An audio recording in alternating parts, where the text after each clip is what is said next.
Hello and welcome everyone. आज हम computational thinking का वीक 6 का ग्रेडेड असाइनमेंट सॉल्व करेंगे। So let's begin.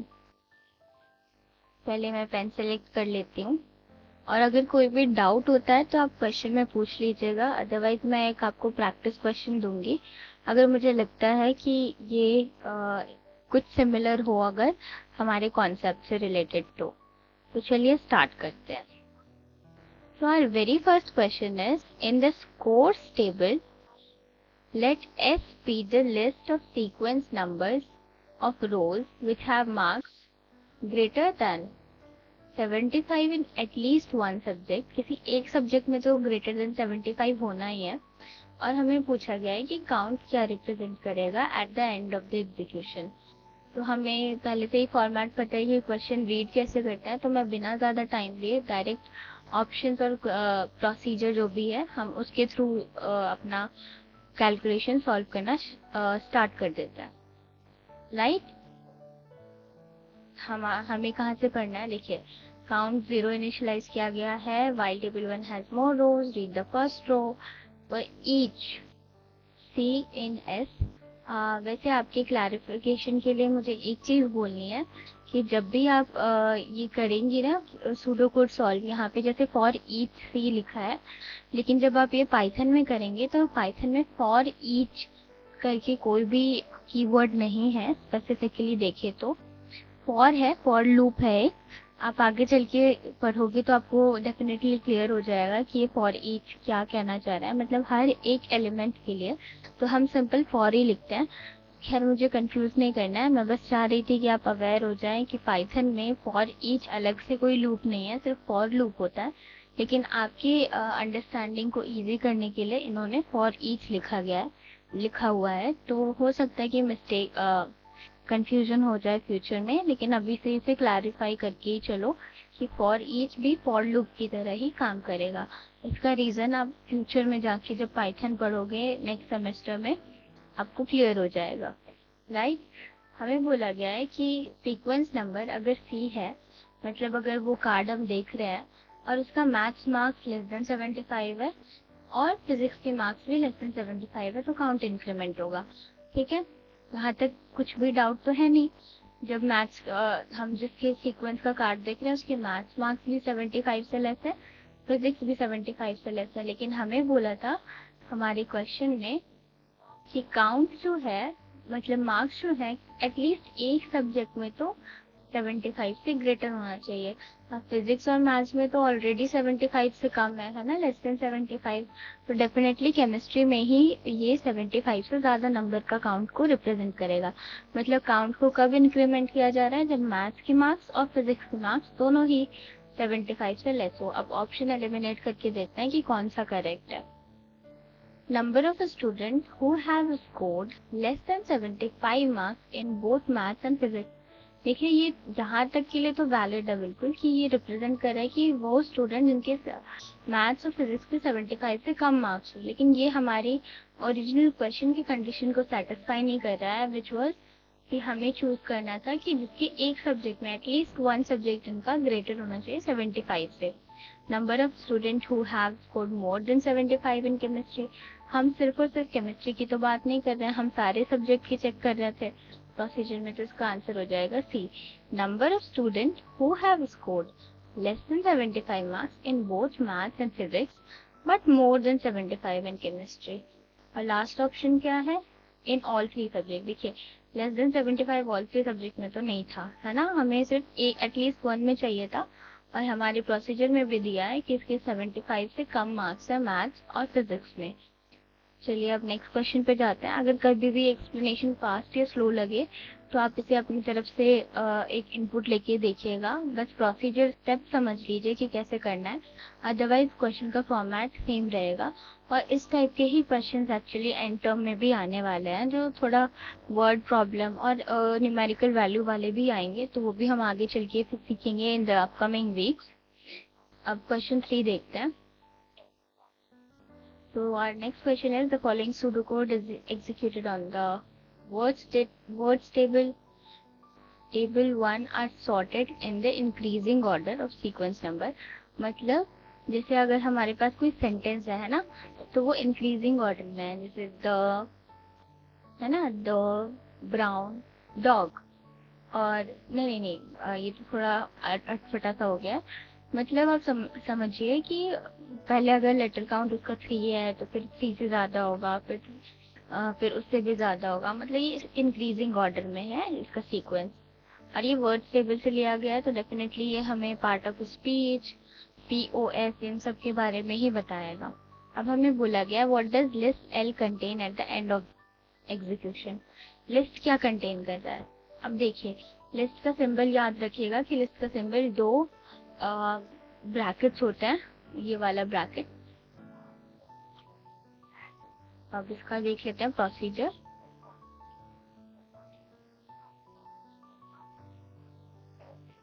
a equals to none set करा गया है, जो कि आगे चल के कुछ वैल्यू रिप्रेजेंट करेगा। Read the first row X in table 1। और a को असाइन करा है किसी पार्ट ऑफ स्पीच के। जैसे मान लो कि अगर हमारा पार्ट ऑफ स्पीच, अभी चलिए आगे प्रोसीजर में देखते हैं। Move X to table 2। हमने ए में कुछ पार्ट ऑफ स्पीच रखा है। पार्ट ऑफ स्पीच जैसे noun, pronoun, verb, adverb, determiner, बहुत तरीके के पार्ट ऑफ स्पीच होते हैं, राइट। तो उसमें से ही कोई एक पार्ट ऑफ स्पीच ए में पहले से ही असाइन कर दिया गया है, और फिर उसको दूसरे टेबल में रख देते हैं। और फिर हम बाकी के रोज में जितने भी एलिमेंट्स होते हैं, हम उसको चेक करते हैं कि क्या इसका पार्ट ऑफ स्पीच नाउन है। ये देखिए, अब हम इफ ब्लॉक को रीड करेंगे। If x dot part of speech, अगर हमने जो कार्ड सिलेक्ट करा है उसका part of speech equal equal noun है, मतलब एग्जैक्टली वो नाउन है। और फिर मतलब अगर ये नाउन तो है, अब इसके पहले वाला एलिमेंट जो है, और मतलब if A equal equals adjective, तो हमें लिस्ट को क्या करना है, अपेंड करना है। अब ये एक छोटा सा सिंबल है, या फिर याद करने के लिए आप रिमार्क कर लीजिए कि जब भी हम ये डबल प्लस का सिंबल यूज करते हैं ना लिस्ट के एडिशन में, तो हम लिस्ट को जब भी हम अपेंड कर रहे हो, मतलब वैल्यूज ऐड कर रहे हो, लिस्ट प्लस प्लस लिस्ट, ठीक है। मतलब लिस्ट में हम सिर्फ लिस्ट ऐड करेंगे, तभी ये डबल प्लस का साइन यूज होगा। अगर ये सिंगल प्लस होता तो या तो इसे आइटम रिप्रेजेंट करना होता या कुछ और वैल्यू को इसमें ले रहा होता। बट अभी इस क्वेश्चन में इसकी कोई नीड नहीं है, बट आप ये मतलब ध्यान रखिएगा, ये बहुत जरूरी है क्वेश्चन सॉल्व करने के लिए। तो मतलब क्या है कि अगर पार्ट ऑफ स्पीच नाउन है, और अगर हमारा ए जो कि पहले से असाइन कर दिया गया था, है ना, ए तो हमारे एग्जीक्यूशन से पहले ही असाइन कर दिया है। अगर ए जो है पार्ट ऑफ स्पीच, हमारा पहले से जो असाइन की गई वैल्यू है वो अगर एडजेक्टिव है, ठीक है, और हमारा पार्ट ऑफ स्पीच नाउन है, तब हम लिस्ट को अपेंड कर रहे हैं, मतलब एक वर्ड उसमें ऐड कर रहे हैं, और फिर ए को वो वाला पार्ट ऑफ स्पीच बना दे रहे हैं। अब हम एक एग्जांपल से समझते हैं, ठीक है। So just wait for a second.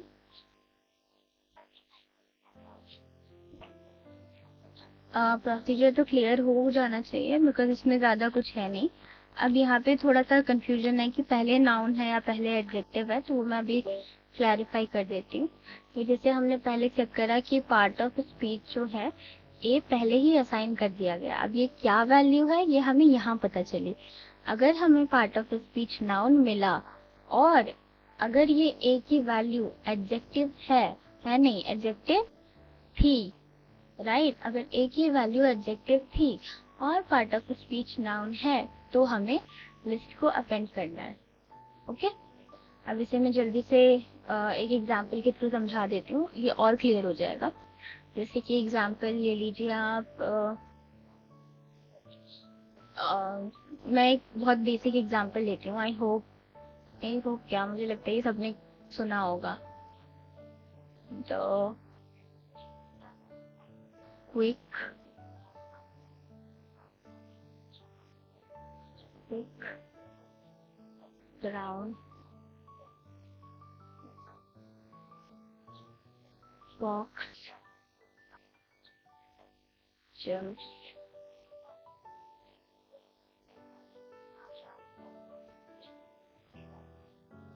Light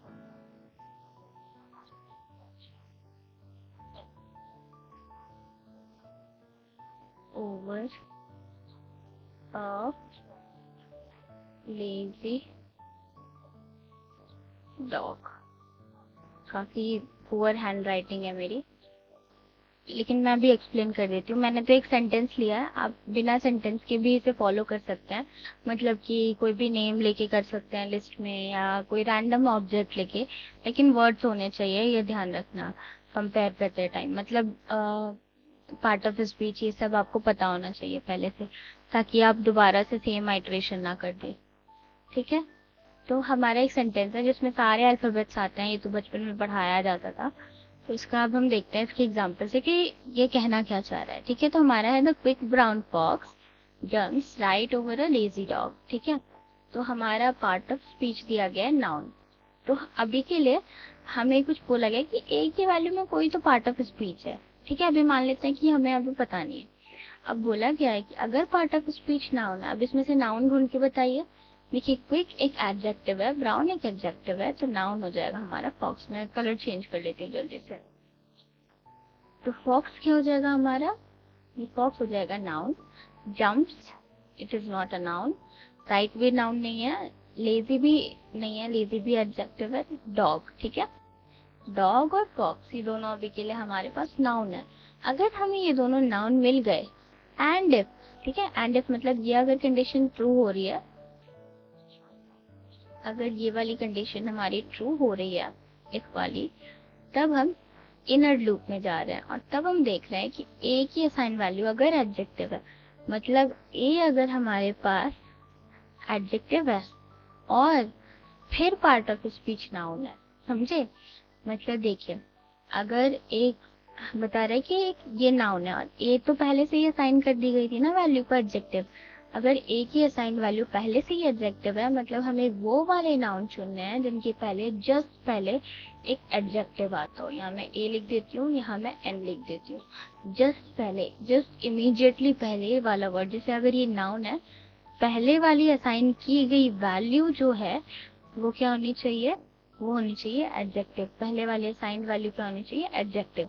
तो जस्ट हमारा एडजेक्टिव के मतलब नाउन के पहले जस्ट एक एडजेक्टिव होना चाहिए, राइट। तो I hope this example will help you. अब चलिए, अब हम ऑप्शंस देखते हैं और फिर एलिमिनेट करेंगे। ये क्या रिप्रेजेंट कर रहा है, लिस्ट ऑफ नाउन्स। ठीक है, ये तो लिस्ट जो है ये नाउन से रिप्रेजेंट कर रहा है। ये हमारी कब अपेंड हो रही थी, जब ये दोनों कंडीशन सेटिस्फाई हो रहे हैं, तब हमारी लिस्ट को अपेंड की जा रही थी। मतलब ये देख रहे हैं आप, पहले से असाइन की गई वैल्यू, मतलब नाउन अगर पहले से असाइन की गई वैल्यू एडजेक्टिव के बाद आ रहा है, तब हम लिस्ट को अपेंड कर रहे हैं। अब जल्दी से ऑप्शन से गो थ्रू हो जाते हैं, और अगर कहीं भी डाउट लगता है तो आप मल्टीपल टाइम से रीड करिएगा, आपको धीरे धीरे धीरे धीरे क्लियर हो जाएगा, and you will gradually improve in this subject. So first is list of noun, ठीक है, that come immediately after an adjective। देखिए, हाँ, ये एडजेक्टिव के बाद आ रहा है, राइट, एडजेक्टिव के पहले नहीं। इसमें बहुत कंफ्यूजन होती है स्टार्टिंग में, जब ये क्वेश्चंस हम भी करते थे तो हमें भी बहुत कंफ्यूजन होती थी, लेकिन इसे मल्टीपल टाइम्स रीड करेंगे ना आप, तब क्लियर हो जाएगा। तो ये चेक कर रहा था हमारा कि पहले वो वर्ड देख रहा है कि नाउन है कि नहीं, और ए तो पहले से ही असाइन की गई है ना वैल्यू, तो ए मतलब नाउन के कहीं ना कहीं पहले आता है। तो अगर एडजेक्टिव के बाद नाउन है या नाउन के पहले एडजेक्टिव है, तब हम उसको लिस्ट को अपेंड कर रहे हैं, मतलब एक लिस्ट, एक एलिमेंट उसमें डाल रहे हैं एट द एंड। ठीक, ये लिस्ट ऑफ एडजेक्टिव नहीं है, लिस्ट ऑफ नाउन रिप्रेजेंट कर, इसलिए हमारा ऑप्शन नंबर 1 करेक्ट है। ठीक है, लिस्ट ऑफ एडजेक्टिव है ही नहीं, लिस्ट ऑफ नाउन्स है, लेकिन come immediately before an adjective, before तो नहीं है ये, आफ्टर एन एडजेक्टिव है। List of adjective that come immediately before a noun. तो ये सब में से सारे इनकरेक्ट है, फर्स्ट वाला ही मोस्ट सूटेबल आंसर है। I hope this question is clear. मैं फिर इरेज कर देती हूँ, काफी ये गंदा सा लग रहा है। ठीक, जल्दी से नेक्स्ट क्वेश्चन देखते हैं। We have a non-empty list called auth list। मतलब नॉन एम्प्टी है, मतलब हम किसी का कंपेयर करेंगे, जो कि हमें बाद में पता चलेगा कि ऑथ लिस्ट है क्या। ऑथ लिस्ट एक लिस्ट है जो स्टोर कर रही है name of all author in the library, table sorted in alphabetical order. अगर फर्स्ट बुक लेट से किसी ए ऑथर ने लिखी है, सेकेंड बुक बी ऑथर ने लिखी है, तो अल्फाबेटिकल ऑर्डर भी प्रिजर्व रहेगा, और तो और ये नंबर ऑफ ऑथर्स को भी काउंट करेगा। लेकिन याद रहे कि डुप्लीकेट्स नहीं होने चाहिए, बिकॉज अगर हम एक ही ऑथर को 2 बार काउंट कर रहे हैं तो उसका कोई फायदा नहीं बनता है, हमारी बस आइट्रेशन मतलब स्टेप्स ही ज्यादा बढ़ेंगे, लेकिन रिजल्ट सेम रहेगा। तो बोला गया है there is one element corresponding to each book in the table, this result in many duplicates, जैसे कि मैंने अभी आपको बताया। और इसमें कुछ गलतियां हो गई हैं कि क्या हुआ है, देखते हैं। Procedure attempts to extract the unique list of authors while preserving the sorted order। मतलब ऑर्डर सेम है, ऑर्डर प्रिजर्व है, अल्फाबेटिकल ऑर्डर है, और यूनिक लिस्ट ऑफ ऑथर दे रहा है, मतलब सेम नंबर की ऑथर की लिस्ट रिपीट नहीं होनी चाहिए। अब हमें बोला गया the pseudo code may have mistake, identify all such mistake. ठीक है, चलिए देखते हैं। और ये देख लीजिए पहले कि किस लाइन में एरर नहीं है, वो यहाँ से पता चल जाएगा। 1 2 3 5 8 है ना, तो मतलब उसको छोड़ के बाकी लाइन में एरर नहीं है, राइट। तो फर्स्ट लाइन चेक करते हैं। यूनिक लिस्ट जो है हमारी, यूनिक लिस्ट में बोला है क्या कि इसे एम्प्टी लिस्ट से इनिशियलाइज करा, जो कि करेक्ट है, क्योंकि हम लिस्ट को अपेंड करेंगे बाद में जब हमें यूनिक लिस्ट ऑफ एलिमेंट मिल जाएंगे, यूनिक लिस्ट ऑफ ऑथर मिल जाएगी। और प्रीव है ना, ये प्रीवियस में, ये प्रिजर्व नहीं है, ये प्रीवियस वैल्यू है, मतलब इसके पहले वाली वैल्यू। ठीक है, जो अभी हम करंट वाला हमारा नंबर ऑफ कार्ड होगा उसकी जस्ट पहले वाली वैल्यू को हमने प्रीव वेरिएबल से स्टोर करा है, जिसकी वैल्यू अभी के लिए नन है, जो कि इंक्रीमेंट होगी। तो इसमें कोई गलती नहीं है, ये एकदम ठीक है। फिर बोला गया unique list is equal to unique list, देखिए ये लिस्ट है, और plus plus first of list. एक मैं आपको हिंट दे देती हूँ कि ये जो फर्स्ट ऑथ लिस्ट है ना, फर्स्ट ऑथ लिस्ट ये वाली इनकरेक्ट हो जाएगी, इस वजह से नहीं कि ये फर्स्ट ऑथ लिस्ट है। जैसे अगर मैं लिखती हूँ कि फर्स्ट ऑथ लिस्ट, मतलब अगर ऑथर लिस्ट में कोई हमें ऑथर मिलते हैं, ठीक है, और हम मतलब ये जो है ना, ये एक्चुअली जो क्या कर रहा है, ये एक पैरामीटर है ऑथर लिस्ट, जो कि एक वैल्यू देगा, ये एक लिस्ट नहीं देगा, ये ध्यान रखना है, बस यहाँ पे मिस्टेक हो जाती है।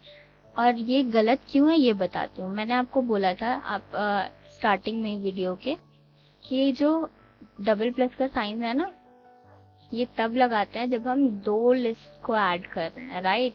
लेकिन फर्स्ट ऑथ लिस्ट एक वैल्यू देगा, एक मतलब एक सिंगल यूनिट वैल्यू देगा।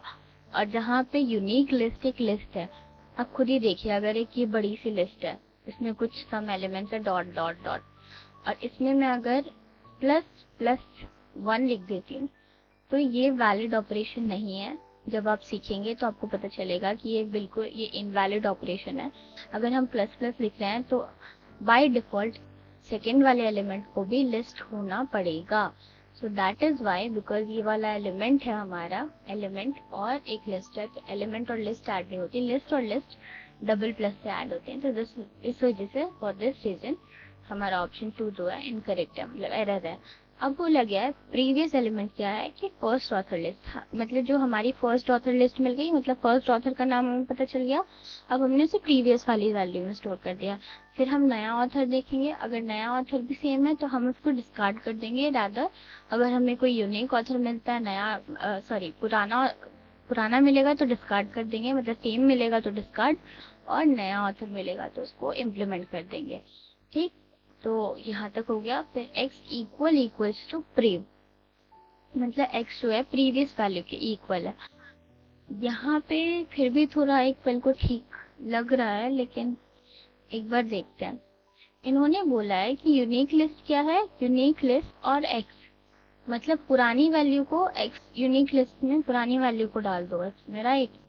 तो यहाँ पे इन्होंने गलती करी। देखिए लाइन 6 में इधर लाइन 6 मेंशन नहीं है, मतलब लाइन 6 में कोई मिस्टेक नहीं है, तो इसकी वजह से ये वाला ऑप्शन ये लाइन 5 इनकरेक्ट हो जाएगा, because for the simple reason कि ये बोल रहा है कि आप इसे पुराने, मतलब हमें क्या चेक करना है कि न्यू ऑथर है कि नहीं। ठीक है, ठीक है, हमें इसमें क्या चेक करना है कि इसमें न्यू ऑथर है कि नहीं, राइट, कि यूनिक है, हमें यूनिक लिस्ट में करना है। जैसे ए ऑथर है, फिर बी है, फिर बी है, फिर सी है, फिर डी है, फिर ई है, फिर ए है। तो हमें यूनिक वैल्यूज डालनी है। तो ए बी सी डी ई, ये 5 ही बस यूनिक वैल्यू है आउट ऑफ दी 7 एलिमेंट्स। तो हमें सेम वैल्यू ऐड नहीं करनी है। लेकिन ये स्टेप क्या करता है, ये स्टेप देखता है कि तुम्हारी प्रीवियस वैल्यू अगर मतलब x जो है तुम्हारा जो करंट वैल्यू है, अगर वो प्रीवियस वैल्यू के इक्वल है तब इसे अपेंड करो। इस वजह से ये यहाँ पे गलत है। अब क्योंकि लाइन 6 में कोई मिस्टेक मतलब लाइन 6 मेंशन्ड नहीं है, इस वजह से लाइन 5 इनकरेक्ट होगा। क्योंकि हमें ये नहीं चेक करना है, हमें चेक करना था कि क्या हमारी प्रीवियस वैल्यू नॉट इक्वल है, मतलब करंट कार्ड के, मतलब जो हमारी करंट वैल्यू आ थी वो पुरानी वैल्यू के इक्वल नहीं है। ठीक है, इस वजह से लाइन 5 भी इनकरेक्ट हो जाएगा। अब लाइन 3 में तो कोई मिस्टेक नहीं थी, क्योंकि हम चेक कर रहे हैं कि पुरानी मतलब जो भी हमारी करंट कार्ड है अगर वो यूनिक है तो हम उसे एक लिस्ट में डाल दे रहे हैं। मतलब एक वैल्यू एक वेरिएबल में डाल दे रहे हैं जो कि है प्री। ठीक है, तो लाइन 3 में कोई एरर नहीं है। लाइन 8 चेक कर लेते हैं। तो तब यूनिक लिस्ट अपेंड होगी अगर ये नॉट इक्वल होगा, मतलब अभी वाला ऑथर पुराने वाले ऑथर के नॉट इक्वल है तभी अपेंड की जाएगी। इक्वल इक्वल है तब अपेंड नहीं की जाएगी। तो यूनिक लिस्ट वाला ये इसमें मेंशन ही नहीं है, इस वजह से ये वाला ठीक है।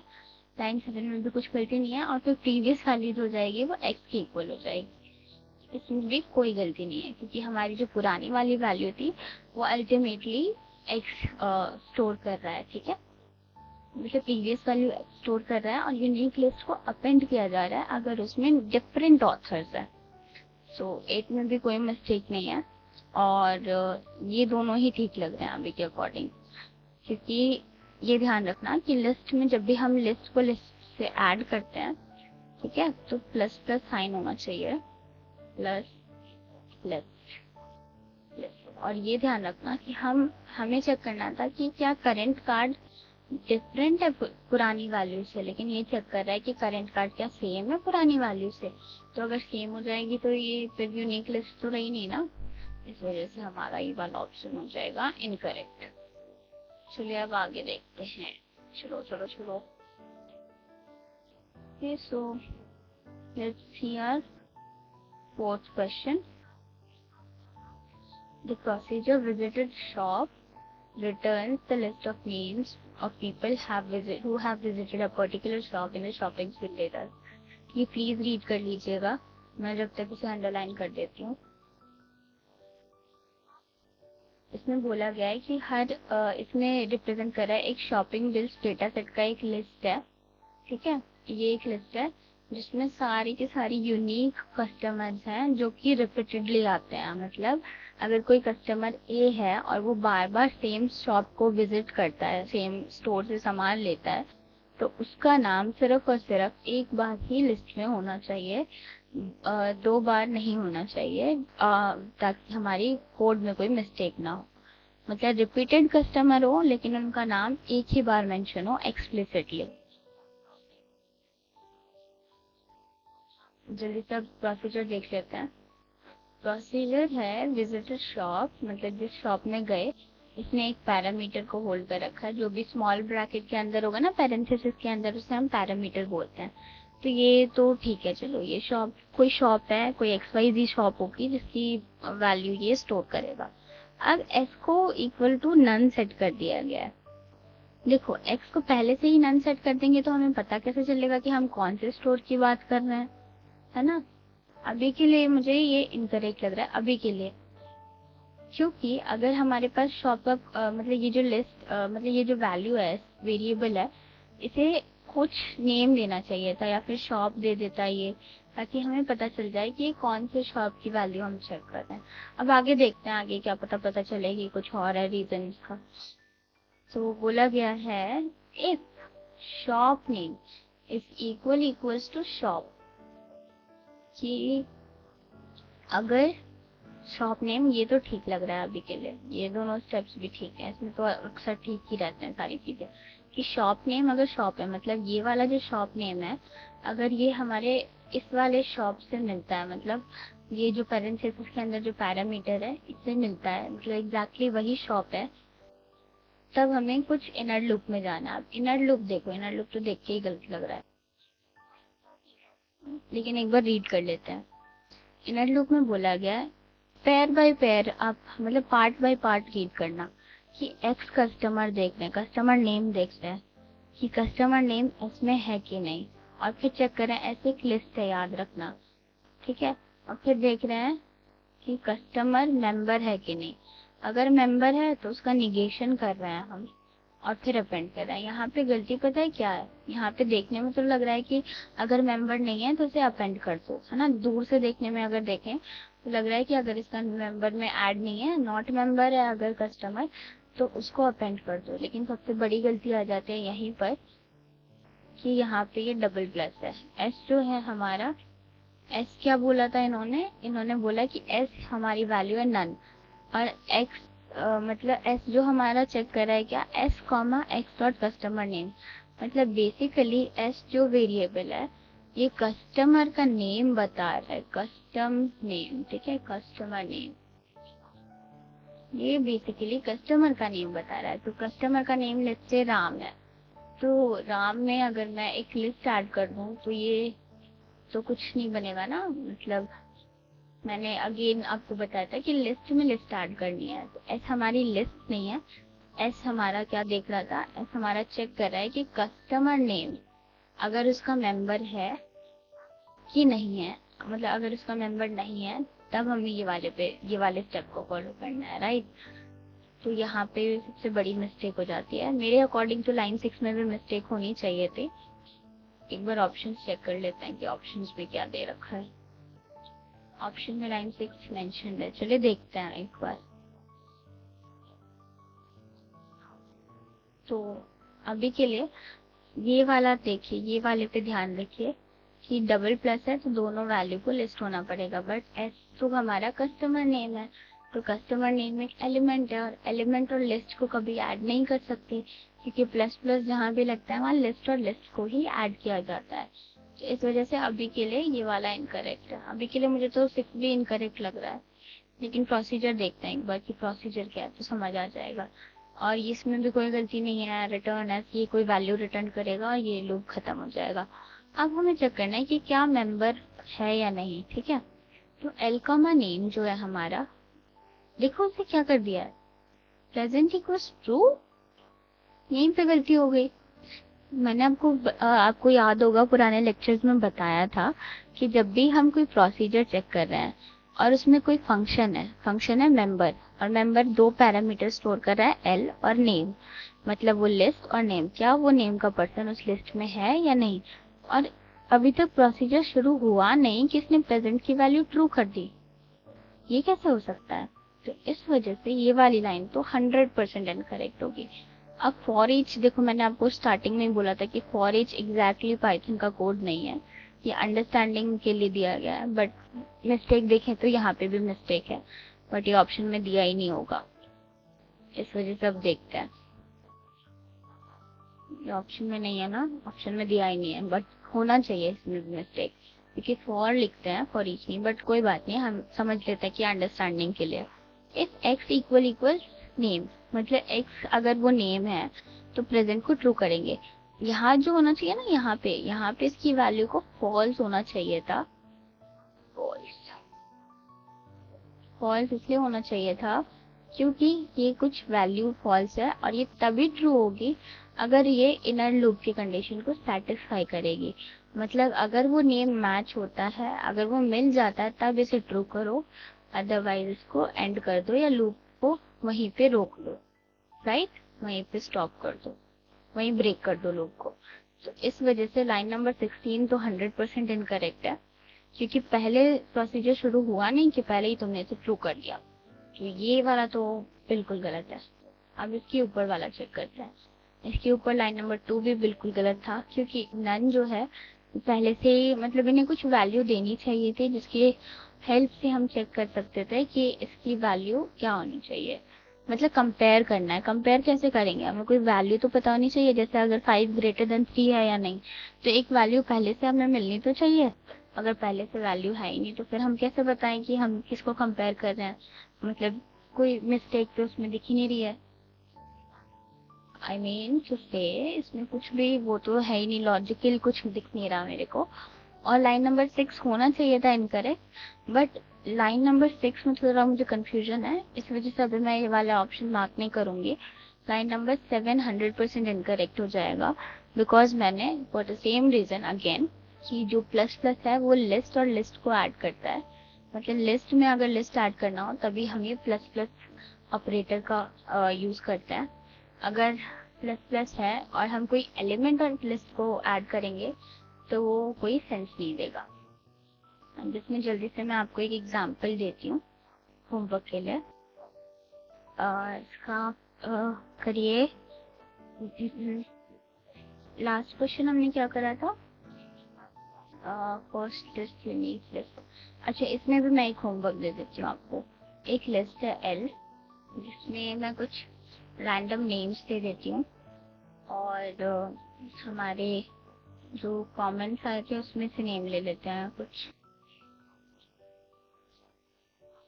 Just wait for a second. मैं चाहती थी कि हम कुछ वैल्यूएबल नेम्स यहाँ पे लिखें। आई मीन जो हमारे कमेंट के, जिन्होंने कमेंट करा है उन्हीं का नाम लिखें। तो मैं लिखती हूँ नाम श्वेता। ठीक।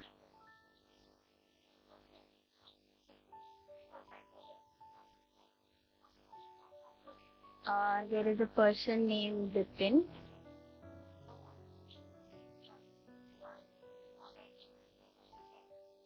Then someone is Sarthak. Sarthak. ठीक है, ये कुछ हमारे कमेंट करने वाले लोग हैं। अब हम इस पे देखते हैं कि इसमें से एक दो एलिमेंट्स में रिपीट कर देती हूँ। मैं श्वेता का नाम 3 टाइम्स हर एक नेम के बाद रिपीट करूँगी। श्वेता, इधर भी श्वेता, श्वेता। ये डबल इन्वर्टेड कॉमा क्यों लिखा है ये सब अपकमिंग वीक्स में पता चल जाएगा।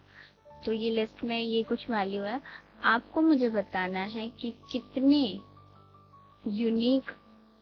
हाँ, आपका टास्क है, योर टास्क इज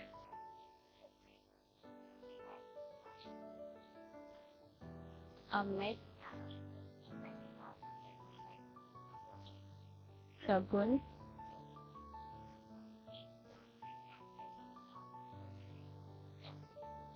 अभिषेक,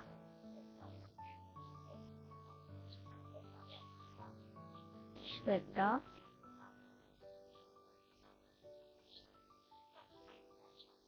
सार्थक।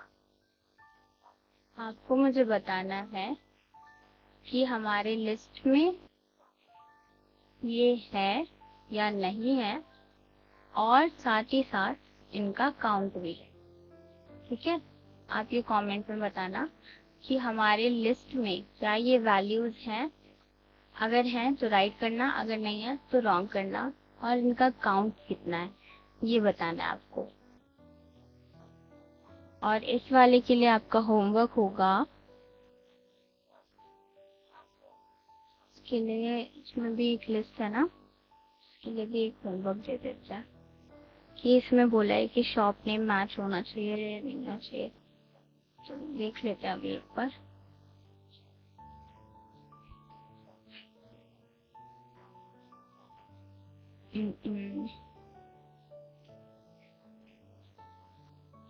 मान लीजिए कि ये एसवी स्टोर है, एसवी स्टोर से लिया गया है,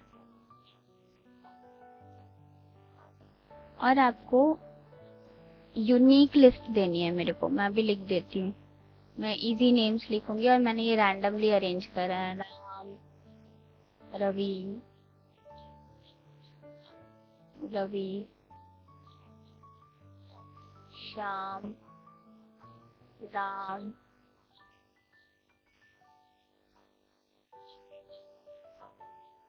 राघव। अब आपको क्वेश्चन है, your task is to find, your task is to find unique, only unique customer shopping from the at least unique customer बताने हैं आपको। Sorry for the bad hand writing, आप समझ रहे हैं क्वेश्चन, बस मैं ये जानना चाहती हूँ। तो यूनिक लिस्ट बताना है इसमें से, और लास्ट वाले क्वेश्चन में आपको बताना है काउंट कितना है और हमारी लिस्ट में है या नहीं है। That's it.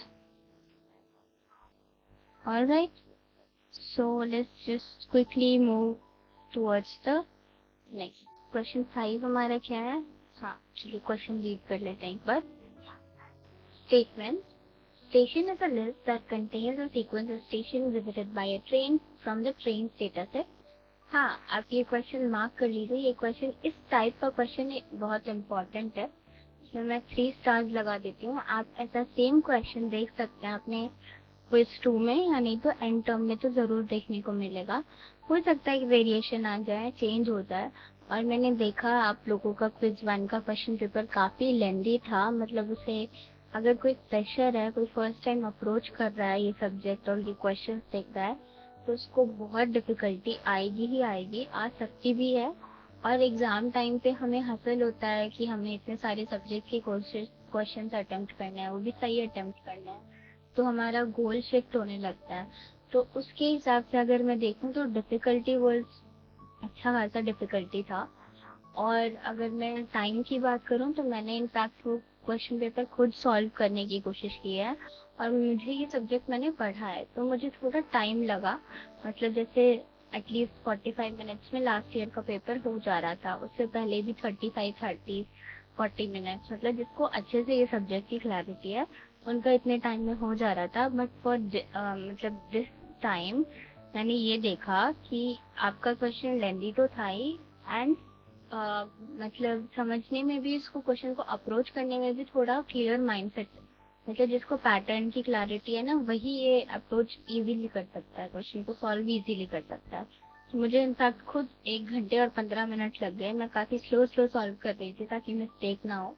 तो क्वेश्चन वाज थोड़ा सा डिफिकल्ट, लेकिन हमारे वीडियो का पर्सपेक्टिव डिफिकल्ट या इजी नहीं है। हमारा वीडियो का पर्सपेक्टिव ये देखना है कि क्वेश्चन को अप्रोच कैसे करना है, हमें रीड कैसे करना है, हमें सॉल्यूशन की ओर कैसे जाना है। तो चलिए स्टार्ट करते हैं विद अ लॉट ऑफ बकवास। चलो स्टार्ट करते हैं। तो हमारा स्टेशन है, each element in station is a list, मतलब एक स्टेशन की लिस्ट है, ठीक है, एक लिस्ट है जिसमें, और लिस्ट के अंदर लिस्ट है, मतलब एक बड़ी सी लिस्ट है जिसकी एलिमेंट भी लिस्ट है। जैसे फर्स्ट स्टेशन हो गया, सेकंड स्टेशन उसकी कुछ इन्फो है ना, थर्ड स्टेशन उसकी कुछ info, and so on, so on and so fourth, ठीक है। फिर बोला है मिन डिस्टेंस, तो आपको सुन के ही समझ आ रहा है कि मिनिमम डिस्टेंस बताना है। ये एक प्रोसीजर है जो कि एक्सेप्ट कर रहा है स्टेशन को एज अ पैरामीटर। पैरामीटर वो होता है जो पैरेंथेसिस के अंदर होता है, अंदर लिखा जाता है, जिसकी वेरिएबल को हम चेक करते हैं बेसिकली। और ये रिटर्न क्या करेगा, name of pair of consecutive station which have the shortest distance. देखिए ये क्या रिप्रेजेंट कर रहा है, कॉन्जिक्यूटिव स्टेशन जो शॉर्टेस्ट डिस्टेंस हो। जैसे अगर मान लो कि फर्स्ट स्टेशन है मेरा, लेट्स से मान लेते हैं आनंद विहार या दिल्ली मान लेते हैं, ठीक है। तो दिल्ली से है और इसकी कुछ डिस्टेंस है, अभी के लिए मैं एक एग्जांपल ले रही हूँ, मान लीजिए इसका 10 डिस्टेंस है नेक्स्ट स्टेशन के लिए। और यहाँ जम्मू एंड कश्मीर है और इसका भी कुछ डिस्टेंस मान लेते हैं 25। ये एक बहुत घटिया एग्जाम्पल है, बस ये समझने के लिए। तो ये देखिए इसका डिस्टेंस 25, इसका 10 है, और ऐसे बहुत सारे अलग अलग डिफरेंट स्टेशन होंगे। तो अगर हम इन दोनों के ये वाले मतलब डिस्टेंस का अगर हम वो निकालें, डिफरेंस निकालें, तो 15 आ जाएगा, राइट। 25 minus 10 is 15। तो मान लो कि अभी 15 है हमारा मिनिमम डिस्टेंस, तो सेकेंड मिनिमम डिस्टेंस क्या हो जाएगा, जो 15 से भी कम होगा। फिर है ना, ऐसे करके ये पेयर में बता रही है, कंजिक्यूटिवली बताएगा।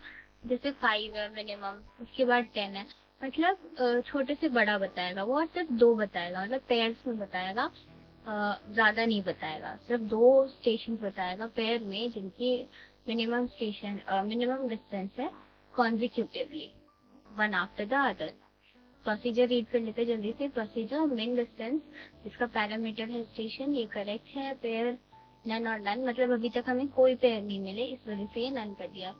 और मिनिमम को इनिशियलाइज ही 10,000 कर दिया गया। मैंने आपको स्टार्टिंग के वीडियो में ही बताया था कि जब भी किसी भी वेरिएबल की इनिशियलाइज ही वैल्यू बहुत बड़ी की जाए तो उसको ये समझना चाहिए कि कहीं ना कहीं डिक्रीमेंट होगी, कहीं ना कहीं जाके डिसेंडिंग ऑर्डर को मतलब डिक्रीज होती जाएगी, राइट। जैसे अगर ये 10,000 है, इससे छोटी डिस्टेंस मिनिमम डिस्टेंस में मान लो 10,000, 10,000 नहीं 100 मान लो, तो इससे भी छोटी हमें कुछ मिलेगी 80, इससे भी छोटी हमें मिली 9 से छोटी 5 से छोटी 2। तो मतलब ये डिक्रीज होती जा रही है ना कहीं डिक्रीज होती जा रही है वैल्यू, इज डिक्रीजिंग समहाउ। तो जब भी इनिशियलाइजेशन ज्यादा से की जाए, ज्यादा बड़ी वैल्यू से, इसका मतलब है वो कहीं ना कहीं बहुत छोटी वैल्यू को बताएगा। और डिफरेंस 0 बताए क्योंकि अभी तक हमने डिस्टेंस कैलकुलेट करा ही नहीं है। और प्रीवियस, ये प्रेव जो है, प्रीव ये जो वेरिएबल है, ये क्या स्टोर कर रहा है, फर्स्ट स्टेशन, मतलब कॉस्ट ऑफ स्टेशन। जैसे एक स्टेशन डेटा सेट है, अगर मैं इसमें 2 एलिमेंट लिखूं, जैसे डी फॉर दिल्ली और यहाँ मैं लिख देती हूँ 50, राइट। तो कॉस्ट ऑफ स्टेशन मतलब ये जो स्टेशन की पूरी लिस्ट थी, मैंने इसमें अभी सारे एलिमेंट नहीं लिखा है, ये आप अपने हिसाब से कर लीजिएगा, मतलब जो भी आपको ऐड और अपेंड करना है। तो cost of station, station list का फर्स्ट एलिमेंट कौन सा है, फर्स्ट एलिमेंट ये पूरा है, डी मतलब दिल्ली और 50, ठीक है। और फॉर ईच एक्स, जितने भी स्टेशन के वेरिएबल्स हैं, मतलब एलिमेंट्स हैं, उसकी सारी वैल्यूज के लिए हमें रेस्ट ऑफ स्टेशन को देखना है। और ये रेस्ट फंक्शन क्या करता है, इसमें आपको मैं एक आइडिया दे देती हूँ कि रेस्ट फंक्शन क्या करता है और इनिट फंक्शन क्या करता है। तो रेस्ट फंक्शन जो है वो बेसिकली फर्स्ट एलिमेंट को हटा देता है। ये क्या करेगा, यहाँ मैं लिख देती हूँ फर्स्ट एलिमेंट को वो हमारी लिस्ट से हटा देगा, ठीक। और इनिट जो है ये लास्ट वैल्यू को हटा देगा, या लास्ट एलिमेंट को क्या कर देगा, हटा देगा। ये इतनी खिचड़ी पक गई है, तो अब जल्दी से देख लेते हैं कि करना क्या है हमें बेसिकली। तो मतलब जितने स्टेशन है इसमें से हमें फर्स्ट वाले स्टेशन को इग्नोर करना है, और रेस्ट ऑफ द स्टेशन बाकी जो बच गए हमें उसकी वैल्यूज पे अपना सारा ऑपरेशन करना है। तो डिफरेंस एक वेरिएबल है जो कि last of X minus last of prev, मतलब प्रीवियस एक वैल्यू है, जैसे मैंने आपको बताया ये डी है और ये 50 है, ठीक है। तो हमारा जो वेरिएबल था उसका फर्स्ट एलिमेंट ये है मान लो अभी के लिए, और लास्ट ऑफ एक्स क्या हो जाएगा, लास्ट ऑफ एक्स हो जाएगा 50। और लास्ट एक दूसरा स्टेशन में मान लेते हैं कि दूसरा स्टेशन मान लेते हैं बिहार, और इसका मान लेते हैं 60 डिस्टेंस है, ठीक है। तो लास्ट ऑफ एक्स हो जाएगा, मतलब सॉरी लास्ट ऑफ वेव जो हो जाएगा वो प्रीवियस एलिमेंट है, मतलब पहला, सबसे पहला एलिमेंट बोल लो, या करेंट एलिमेंट के पहले वाला एलिमेंट बोल लो। तो प्रीवियस हो जाएगा ये, और लास्ट ऑफ एक्स हो जाएगा लास्ट, मतलब डिस्टेंस जो है ना वो हो जाएगा हमारा लास्ट ऑफ एक्स। ये और एक एग्जाम्पल के थ्रू समझाती हूँ और क्लियर हो जाएगा तब। और इसमें हमें कुछ कोड फिल करना है और फिर प्रीवियस की वैल्यू बतानी है। तो बेसिकली हो क्या रहा है, तो एक चीज मैं बता देती हूँ, जैसे प्रीव, PREV, तो ये बता रहा है प्रीवियस एलिमेंट, ठीक है। और लास्ट ऑफ एक्स अगर मैं लिखूं, ठीक है, तो ये बता रहा है कि लास्ट वाले एलिमेंट को बता रहा है, ठीक है।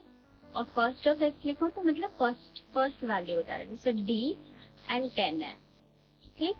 तो D हमारी क्या होगी, फर्स्ट एलिमेंट ऑफ एक्स, और 10 हमारा क्या हो गया, लास्ट एलिमेंट ऑफ एक्स। कहने को तो सेकेंड एलिमेंट है, बट क्योंकि सेकेंड एलिमेंट ही इसका लास्ट एलिमेंट है तो हमारा लास्ट ऑफ एक्स हो जाएगा 10। तो लास्ट ऑफ एक्स क्या रिप्रेजेंट कर रहा है, डिस्टेंस रिप्रेजेंट कर रहा है, ठीक है, दिस। और फर्स्ट स्टेशन, फर्स्ट वैल्यू क्या रिप्रेजेंट कर रहा है, कि स्टेशन, कि वो स्टेशन है कहाँ, है ना, ये रिप्रेजेंट कर रहा है, ठीक है। अब जल्दी से देखते हैं ऑप्शंस के थ्रू कि इसमें क्या कोड होना चाहिए। बेसिकली कोड हमारा कहना चाह रहा है कि हमें ऐसा कुछ बताओ जो मिनिमम डिस्टेंस हमें दे ना, हर कंसेक्यूटिव स्टेशन के बीच का मिनिमम डिस्टेंस बताए। तो अब इसका एग्जाम्पल देखते हैं कि ऑप्शन देखते हैं कि कौन सा सही है। So there may be multiple, तो क्वेश्चन कहाँ है? Question fill in the code. अच्छा चलिए इसी में से बता देती हूँ मैं। अच्छा ये तो रहा question, I am really sorry. Question है there may be multiple pairs having same minimum distance if we wish to find a pair of station closest to the first station in the list, which of the following is correct? मतलब इसमें ऐसा हो सकता है कि एक से ज्यादा मिनिमम स्टेशन हो या कोई दो स्टेशन का सेम मिनिमम डिस्टेंस हो। जैसे अगर फर्स्ट स्टेशन का डिफरेंस हमने लिया तो वो भी 10 आ रहा है, और सेकेंड वाले स्टेशन का डिफरेंस लिया तो वो भी 10 आ रहा है। तो हमें वो वाले पेयर्स को नहीं देखना है जिसका सेम डिस्टेंस है, हमें वो पेयर्स देखने हैं जिसकी कॉन्जिक्यूटिव मिनिमम डिस्टेंस है। मतलब अगर एक 10 है तो दूसरा 10 वाले डिस्टेंस से भी कम, 10 यूनिट से भी कम डिस्टेंस होना चाहिए उसका, और सेम नहीं होना चाहिए बेसिकली। ठीक है, तो सेम ना होना मतलब इक्वल का सिंबल यहाँ नहीं आएगा, क्योंकि जहाँ भी इक्वालिटी आ जाएगी मतलब वो उसके इक्वल हो जाएगा। राइट, एक मैं एग्जांपल दे देती हूँ जल्दी से। डी 10 कुछ भी एक वेरिएबल है, ये अल्फाबेट्स हमारे स्टेशन को रिप्रेजेंट कर रहे हैं, और सेकेंड नंबर जो है इसके डिस्टेंस को रिप्रेजेंट कर रहे हैं। डी कुछ भी मैं रैंडमली ले रही हूँ, सी डी। ठीक है, अभी के लिए मान लो ये 4 एलिमेंट्स है मेरी टोटल लिस्ट में, तो it is a list of list. देख रहे हो, it is a list of list. तो अब मुझे करना क्या है, मुझे मिनिमम डिस्टेंस देखना था। जैसे मान लो मैंने इसका इससे निकाला, इसका इससे निकालूंगी डिस्टेंस तो 1 आ रहा है। ठीक है, और अगर मैं इसका इससे देखूं और इसका भी 1 आ रहा है, देखिए ये -1 तो है, जैसे आप कह सकते हैं 9 - 10 इज -1, लेकिन ये एब्सोल्यूट डिफरेंस ले रहा है कहीं ना कहीं। एब्सोल्यूट, ये इस टर्म के बारे में आप आगे अपने कोर्स में पढ़ोगे। एब्सोल्यूट जो होता है वो पॉजिटिव वैल्यू देता है। ठीक है, ये पॉजिटिव वैल्यू देता है, ये डिफरेंस लेगा। जैसे हमने 9 - 10 किया तो हमारी वैल्यू -1 आनी चाहिए, ये डिफरेंस तो लेगा लेकिन वैल्यू हमें पॉजिटिव रिटर्न करेगा।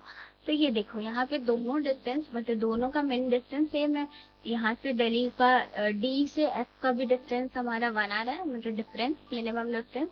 और एफ से बी कहो या फिर हाँ एफ से बी अगर कहो तो भी वो 1 आ रहा है। तो इन दोनों केस में हमें सिर्फ एक को लेना है, और एक वो कौन सा होगा, वो फर्स्ट वाला होगा जिसकी मिनिमम आई पहले। ठीक है, तो दोनों में से अगर दो वैल्यू हमें सेम मिल रही है तो पहले जिसकी कम आई है वैल्यू हम उसको कंपेयर करेंगे हमारी दूसरे मिनिमम डिस्टेंस से। ये दोनों सेम है ना, तो हमें एक को बाय डिफॉल्ट डिस्कार्ड करना ही पड़ेगा। अब फिर हम इसका इससे निकालते हैं, इसका इससे अगर हम निकालें तो कितना आ रहा है, 5 आ रहा है। राइट, -5 होगा लेकिन एब्सोल्यूट वैल्यू उसको पॉजिटिव बना देगा। तो हमारे कॉन्जिक्यूटिव पेयर्स क्या हो जाएंगे, 1, 5। ठीक, तो अभी अप्रोच ये है कि हमें मिनिमम डिस्टेंस बताना है, और जो सेम वैल्यू दे रहा है हमें उसको डिस्कार्ड करना पड़ेगा हमें, क्योंकि हमें बोला गया है कि हमें वो चाहिए जो फर्स्ट स्टेशन है क्लोजेस्ट टू द लिस्ट। मतलब पहले हमारी लिस्ट में जो भी कोई भी पहला एलिमेंट जो कि फर्स्ट स्टेशन से क्लोजेस्ट हो, हमें दो वैल्यूज, हमें सेम वैल्यू को नहीं चाहिए, सेम वैल्यू नहीं चाहिए क्योंकि कहीं ना कहीं इक्वालिटी रिप्रेजेंट कर रहा है। तो जहाँ भी इक्वल्स का साइन आ जाएगा वो वाला अभी के लिए हम इग्नोर करेंगे, और हमें स्ट्रिक्टली ग्रेटर बोलो या ग्रेटर नहीं, स्ट्रिक्टली लेस देन चाहिए, स्ट्रिक्टली लेस। क्योंकि अगर फर्स्ट एलिमेंट हमें मिल गया तो ये दूसरे वाले एलिमेंट को नहीं, मतलब इग्नोर कर देगा, और फिर इससे भी मतलब फिर सेकेंड वाले पेयर को देखेगा, सेकेंड वाले नंबर को देखेगा जिसका सबसे छोटा डिस्टेंस है फर्स्ट वाले के बाद। ठीक है, तो फिर हमारा इसके अकॉर्डिंग ये आंसर होना चाहिए। ये अभी तक क्लियर है कॉन्सेप्ट? अब जल्दी से इसके ऑप्शंस देख लेते हैं। तो ऑप्शन है हमारा कि if difference is less than मिन, जैसे अभी तक मान लो हमारा डिफरेंस आया था 10। ठीक है, और अगर डिफरेंस मिनिमम में मान लो मिन वैल्यू, हम इधर लिख देती हूँ, मिनिमम में भी 20 है, और डिस्टेंस हमारी अभी हमने कुछ वैल्यू सॉल्व करी और हमें मिली 10 डिस्टेंस, तो ये तो मिन से कम है, तो मतलब अब मिन को अपडेट कर रहे हैं हम। ठीक है, तो मिन वैल्यू अपडेट होके क्या हो जाएगी, डिफ हो जाएगी। डिफ मीन्स डिफरेंस। तो पहले क्या था, पहले हमारा डिफरेंस 20 था, लेकिन अब हमारी वैल्यू इससे भी छोटी मिल गई तो हम इसे अपडेट कर देंगे और डिफरेंस में डाल देंगे। फिर अगर 10 से भी छोटी मिल जाएगी, अपडेट कर देंगे, इसमें डाल देंगे। जितनी छोटी वैल्यू मिलेगी हम उसे अपडेट करते जाएंगे, राइट। तो ये है। और पेयर क्या बना रहा है, हमें बेसिकली पेयर ही चेक करने थे जो कॉन्जिक्यूटिव पेयर होगा। तो कॉन्जिक्यूटिव क्या है, first of prev and first of X. देखो फर्स्ट ऑफ प्रेव मतलब फर्स्ट एलिमेंट, या जैसे हम मान लो कंपेयर कर रहे हैं ना D1 D10 और F, क्या है ये, कुछ भी मान लो इसको, H और 20, अरे कुछ भी लिख दिया मैंने अभी। तो ये देखो, ये फर्स्ट है और ये फर्स्ट ऑफ एक्स मतलब फर्स्ट ऑफ प्रेव होगा जो प्रीवियस एलिमेंट है, और फर्स्ट ऑफ एक्स होगा जो हमारे सेकेंड वेरिएबल का फर्स्ट एलिमेंट है, ठीक है। एक्स जो है ना, बेसिकली यहाँ पे कंफ्यूजन आ सकती है कि एक्स क्या है और प्रेव क्या है। तो प्रेव है प्रीवियस वैल्यू, प्रीवियस वैल्यू, और ये क्या है, अपडेटेड वैल्यू मान लो या करंट वैल्यू मान लो, ये करंट वैल्यू को कंपेयर करेगा, ठीक। So poor handwriting. तो ये ऑप्शन अभी तक हमारे हिसाब से ठीक होना चाहिए। क्यों, बिकॉज ये क्या कर रहा है, हमें कॉन्जिक्यूटिव पेयर दे रहा है, जैसे फर्स्ट है 1 और सेकेंड है 5। ये पहला एलिमेंट देगा जिसमें हमें प्रीवियस मतलब फर्स्ट वैल्यू का मिनिमम डिस्टेंस मिलेगा और सेकेंड वाले का भी हमें मिनिमम डिस्टेंस मिलेगा, वही हमारा हो जाएगा आंसर। तो अभी के लिए कोड में कोई गलती नहीं है, ये कोड ठीक है। तो हम इसे अभी कुछ भी मतलब इसमें चेक नहीं करें, क्योंकि हमारा जो काम था, हमारा जो मोटिव था वो फुलफिल हो रहा है। सेकेंड ऑप्शन देखते हैं कि वो इनकरेक्ट। ये देखो यहाँ पे इक्वालिटी का साइन है, मैंने आपको स्टार्टिंग में ही बता दिया था कि अगर इक्वल आ जाएगा ना, अगर 1 = 1 हमारा जो केस बना था कि दो स्टेशन का सेम डिस्टेंस था लेकिन हमने फर्स्ट वाले को लिया, सेकंड वाले को बाय डिफॉल्ट डिस्कार्ड करना पड़ा, तो उस केस के लिए ये वाला स्टेटमेंट गलत हो जाएगा, ऑप्शन गलत हो जाएगा, बिकॉज यहाँ पे इक्वालिटी का सिंबल है और जहाँ सेम होंगे ना तो ये 1 और 1 ले लेगा। तो इसमें कॉन्जिक्यूटिव तो है, लेकिन मतलब हमें डिफरेंट यूनिक वैल्यूज भी चाहिए, ये ध्यान रखना है, ठीक है। 1 और 1 तो दोनों सेम ही हो गए, दोनों का डिफरेंस अगर सेम है तो मिनिमम डिस्टेंस तो 1 का ही रहा। तो हमें दो डिफरेंट पेयर्स तो मिले ही नहीं, मतलब दो डिफरेंट वैल्यूज तो मिले ही नहीं जिनका हम पेयर बना रहे हैं।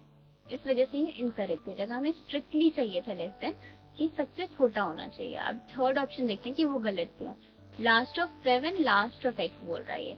तो first element something something something, हमारी इतनी बड़ी लिस्ट है और ये लास्ट एलिमेंट को देख के बोल रहा है कि लास्ट अगर difference is less than minimum तो मिनिमम को अपडेट करके डिफरेंस वाली वैल्यू में डाल दो, और पेयर को हमें क्या बनाना है, last of 7 last of x. तो लास्ट वाली हमें वैल्यू नहीं चाहिए, बिकॉज लास्ट एलिमेंट क्या बताएगा, लास्ट 2 एलिमेंट्स भी होंगे, लेकिन हमें इसमें श्योरिटी नहीं है, मतलब हमें फर्स्ट 2 कॉन्जिक्यूटिव पेयर चाहिए, ठीक है। क्वेश्चन की डिमांड ही थी कि हमें फर्स्ट 2 कॉन्जिक्यूटिव पेयर चाहिए, हमें मतलब कोई भी पेयर नहीं चाहिए रैंडमली, हमें बस फर्स्ट हमारी नीड थी क्वेश्चन की, फर्स्ट 2 कॉन्जिक्यूटिव, क्योंकि पेयर तो दो से ही बनेंगे ना, फर्स्ट 2 कॉन्जिक्यूटिव चाहिए थे हमें स्टेशन जिसका मिनिमम डिस्टेंस हो। इस वजह से हम फर्स्ट 2 की वजह से हम लास्ट वाले को इग्नोर करेंगे, बिकॉज हमें लास्ट वाले को इग्नोर करना पड़ रहा है क्योंकि हमें फर्स्ट 2 चाहिए, इस वजह से ये वाला भी गलत हो जाएगा। एंड सेम रीजन इसके लिए भी, और दूसरा ये भी है कि यहाँ पे इक्वालिटी साइन है, इस वजह से ये सारे इनकरेक्ट हो जाएंगे और फर्स्ट वाला ऑप्शन बाकी ऑप्शन के कंपैरिजन में सही होगा, ठीक है। अब जल्दी से 6th क्वेश्चन देख लेते हैं। तो देयर में B multiple pairs having the same minimum distance, जैसे हम लास्ट क्वेश्चन में बताया था ना कि दो डिस्टेंस थे जिनके बीच का डिस्टेंस कितना आ रहा था, 1 और 1। तो इसमें कह रहा है कि यहाँ पे जरूर कुछ पेयर ऐसे होंगे जिनका सेम मिनिमम डिस्टेंस आ जाए। हम सबके मन में ये डाउट तो जरूर आता है कि अगर दो स्टेशन का डिस्टेंस सेम आ गया तब क्या होगा। तो हमें बोला गया है कि ऐसा correct, we wish to find a pair of station closest to the last station in the list, जो लास्ट स्टेशन से क्लोजेस्ट होगा, और हमें बताना है कि करेक्ट कोड फ्रेगमेंट क्या है जो लास्ट स्टेशन से क्लोजेस्ट होगा। मतलब बेसिकली क्या कहना चाह रहे हैं कि जिसका सेम मिनिमम डिस्टेंस है ना, मिनिमम डिस्टेंस तो है लेकिन सेम सेम वाले को भी हम इसमें इग्नोर नहीं कर रहे हैं, इसमें हम लेके चल रहे हैं कि हो सकता है कि किसी दो नंबर किसी दो स्टेशन का सेम डिफरेंस हो, तो हमें उस वाले कोड फ्रैगमेंट उस वाले केस के लिए, उस वाले सिचुएशन के लिए कौन सी कोड को लिखना है। तो जिसमें केस क्या है हमारा, जिसमें सेम मिनिमम डिस्टेंस हो। और सेम मिन डिस्ट कब आएगा, ये तो आपको क्लियर है। सेम मिनिमम डिस्टेंस तब आता है जब हमारा डिफरेंस जो है मतलब इक्वालिटी का साइन आ जाए, राइट। जैसे 1 इज इक्वल्स टू 1, मैंने बोला था अगर स्ट्रिक्टली लेस होगा तब तो ये मिनिमम की वैल्यू को होल्ड करेगा, जो हमें फर्स्ट टू कॉन्सिक्यूटिव चाहिए, बिल्कुल यूनिक, बिल्कुल डिफरेंट। लेकिन इक्वालिटी का साइन आ जाए मतलब ये कहीं ना कहीं रिजेंबल कर रहा है कि सेम स्टेशन का आया, मतलब दो स्टेशन, किन्हीं दो स्टेशन का सेम मिनिमम डिफरेंस है। एंड फॉर दैट रीजन, इस रीजन से हमारा जो ऑप्शन होगा उसमें इक्वालिटी के साइन पर हम कहीं ना कहीं फोकस कर रहे हैं, क्योंकि हमारे क्वेश्चन में लिखा गया है कि कुछ ऐसे पेयर्स हैं जिसका सेम मिनिमम डिस्टेंस है और हमें उससे related correct code fragment select करना है। तो सेम मिन डिस्ट का फॉर्मूला देखते हैं। ये लेस देन है, स्ट्रिक्टली लेस देन है, इस वजह से इनकरेक्ट हो जाएगी। फर्स्ट मतलब इस वाले क्वेश्चन ऑप्शन से सिमिलर लग रहा है, लेकिन कंफ्यूज नहीं होना है। इस वाले में हमें बोला था फर्स्ट टू कॉन्जिक्यूटिव, और बोला था कि जो सेम हो जाए हमें वो नहीं लेना है, हमें यूनिक मतलब डिफरेंट वैल्यूज लेनी है, क्योंकि सेम वैल्यूज हो जाएंगी तो फिर उसका मोटिव नहीं रहेगा ना, मतलब कॉन्जिक्यूटिव पेयर का, फिर वो आइट्रेशन वहीं रुक जाएगी। अगर पहले भी 1 है दूसरे भी 1 है तो वो दूसरे वाले नंबर को देखेगा ही नहीं। अगर मान लो पहला ही 5 है दूसरा भी 5 है और उसके बाद वाला कोई नंबर हमें 2 मिल जाता है, तो ये तो दो मिनिमम डिस्टेंस मतलब 5,5 पे ही स्टॉप हो गया। उसके बाद तो आइट्रेशन होगी ही नहीं, बिकॉज हमें तो फर्स्ट टू पेयर मिल ही गए। इस वजह से ये ऐसे कंसिक्वेंसेस को होल्ड ना करे, मतलब ये गलत रिजल्ट ना दे, इस वजह से उसके लिए हमने स्ट्रिक्टली लेस देन का साइन यूज करा था। लेकिन इस क्वेश्चन की नीड है हमारे पास कि सेम मिनिमम डिस्टेंस होना चाहिए, तो इक्वालिटी वाला साइन होना चाहिए। तो इस वजह से ये देखो मिनिमम को अपडेट कर दिया, ये स्टेप ठीक है, और इक्वालिटी वाला भी स्टेप ठीक है, बिकॉज हमें सेम मिनिमम डिस्टेंस चाहिए, तो ये यहीं से मिलेगा, फर्स्ट ऑफ पेयर और फर्स्ट ऑफ पेयर, ठीक है। First of pair, first of x का मतलब समझ जाओ, जैसे फर्स्ट और ये 10 है, comma B 20, first of pair मतलब प्रीवियस वैल्यू, और फर्स्ट ऑफ एक्स मतलब ये हमारा जो करंट वैल्यू है ना उसका एक्स वैल्यू, मतलब उसका एक्स एलिमेंट, ठीक। एक्स वाला जो है ये क्या कर रहा है, करंट वैल्यू को बता रहा है, प्रीवियस जो है प्रीवियस वैल्यू को बता रहा है, तो मैंने बता ही दिया था, ठीक है। तो इस वजह से ये वाला ऑप्शन हो जाएगा करेक्ट। बाकी देखते हैं कि बाकी इनकरेक्ट क्यों है। अगेन यहाँ पे स्ट्रिक्टली लेस देन का साइन है, मतलब हमें सारी यूनिक चाहिए, लेकिन हमें क्वेश्चन में डिमांड थी, क्वेश्चन की रिक्वायरमेंट थी कि सेम स्टेशन होना चाहिए। इसमें सेम आ रहा है लेकिन इसमें last of 11 last of x को बोल रहा है, तो लास्ट वाले को हम नहीं देख रहे हैं, लास्ट वाले को इग्नोर कर रहे हैं, बिकॉज हमें फर्स्ट टू कॉन्जिक्यूटिव वैल्यूज चाहिए थे। So I hope the explanation is clear. हम जल्दी से नेक्स्ट क्वेश्चन देखते हैं, क्वेश्चन नंबर 7। मैं अभी थोड़ा सा फास्ट हो रही हूँ because the video is being too long. Station एक लिस्ट है, आप ये प्लीज क्वेश्चन रीड कर लीजिए, मैं आपको ऊपर ऊपर से इसकी समरी दे देती हूँ, जो कि एक लिस्ट है जिसमें मैंने बताया था ये लिस्ट ऑफ लिस्ट है, जो भी स्टेशन वाला होगा ना हमारे पास डेटा सेट, उसमें वो लिस्ट ऑफ लिस्ट ही होगा, मतलब एक बड़ी सी लिस्ट होगी, उसमें कुछ एन स्मॉल लिस्ट होगी, छोटी छोटी छोटी छोटी बहुत लिस्ट होंगे, और जिसमें एक फर्स्ट एलिमेंट होगा अराइवल, सेकंड एलिमेंट होगा डिपार्चर। अराइवल और डिपार्चर आई होप ये क्लियर होगा।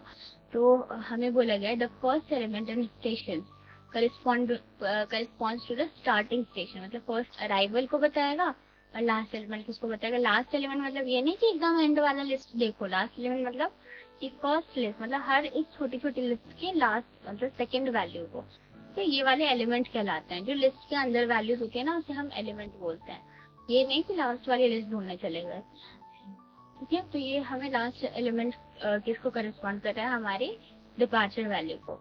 फिर हमें वेट टाइमर दे रखा है, वेट टाइम बता रखा है कि अराइवल और डिपार्चर के बीच जो टाइम होता है, जो डिफरेंस होगा, जैसे मान लो कि ट्रेन का अराइवल है कुछ मान लो जैसे 1 o'clock, 1 o'clock, और डिपार्चर है 2 o'clock, कि 1 घंटे ये वेट करेगी, ये रुकेगी स्टेशन पे।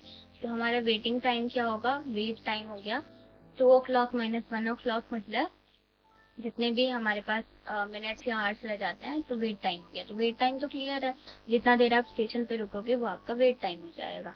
और एक वेरिएबल, और हमें क्या फाइंड करना है, यहाँ पे स्पेलिंग गलत लिखी हुई है, हमें फाइंड करना है average waiting time across all intermediate station. तो मैं एक चीज हाईलाइट करना चाहती हूँ,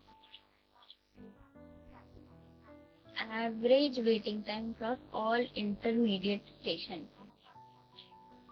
एक होता है अक्रॉस ऑल स्टेशन,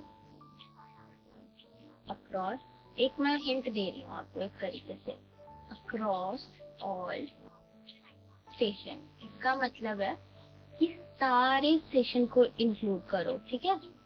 फर्स्ट को भी इंक्लूड करो, टिक लगा दे रही हूँ, और लास्ट वाले को भी इंक्लूड करो, ठीक है। मतलब सारे स्टेशन को देखो, सब में कंपेयर करो, या जो भी प्रोसीजर है वो सबके लिए करो। तो ये हो गया अक्रॉस ऑल स्टेशन। अब अक्रॉस ऑल इंटरमीडिएट स्टेशन के बारे में बताती हूँ।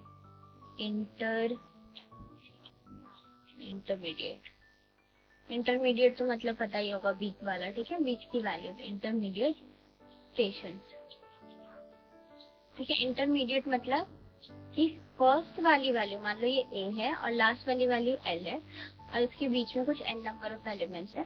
तो ये मतलब इंटरमीडिएट मतलब ये इसको और इसको इग्नोर करेगा, मतलब फर्स्ट वैल्यू और लास्ट वैल्यू को इंक्लूड मत करो, ठीक है। इंटरमीडिएट मतलब बीच की वैल्यूज को देखो बस, और साइड वाली वैल्यूज मतलब जो एज पे है, जो एज वाले पे है ना, मतलब फर्स्ट एलिमेंट लास्ट एलिमेंट, उसको अवॉइड कर दो। इंटरमीडिएट पार्ट क्लियर है। अब यही से आपका आधा क्वेश्चन सॉल्व हो जाएगा। क्वेश्चन में हमें बोला गया कि हमें मिस्टेक्स बतानी है, अगर है तो, ठीक है, हमें आइडेंटिफाई करना है अगर है। अब जरूरी नहीं है कि हर क्वेश्चन में ऐसी हो तो हमें मिस्टेक निकालनी ही निकालनी है, मिस्टेक हो भी सकता है, नहीं भी हो सकता है। हमें इनिशियलाइज कर दिया गया टोटल को 0, क्योंकि ये बाद में अपडेट हो जाएगा, काउंट को भी 0, एवरेज को भी 0। अब बोला गया है for each x in इनेट rest of station, इस स्टेशन की बहुत बड़ी लिस्ट है, सो एंड सो इसमें एलिमेंट्स है। रेस्ट का मतलब मैंने बताया था कि जैसे फर्स्ट एलिमेंट है तो इसे डिस्कार्ड कर देगा, और इनिट का मतलब भी मैंने बताया था जो लास्ट एलिमेंट है वो उसको डिस्कार्ड कर देगा। अब जो इसके बीच की कुछ वैल्यूज होंगी ये उसको ही इंक्लूड करेगा, मतलब फर्स्ट और लास्ट को एक्सक्लूड कर दे, मतलब हटा देगा, उसको इग्नोर कर रहा है। और टोटल क्या है, टोटल टाइम, टोटल ना एक तरीके से टाइम बता रहा है कि उसका एक्चुअल डिपार्चर का टाइम क्या है। जैसे मान लो आधे घंटे में वो गाड़ी चलेगी या 2 मिनट में चलेगी, लेकिन हमें वेट करना पड़ा है क्योंकि गाड़ी लेट आ गई किसी रीजन से, या किसी रीजन से वो लेट खुली, लेट स्टार्ट हुई, ठीक।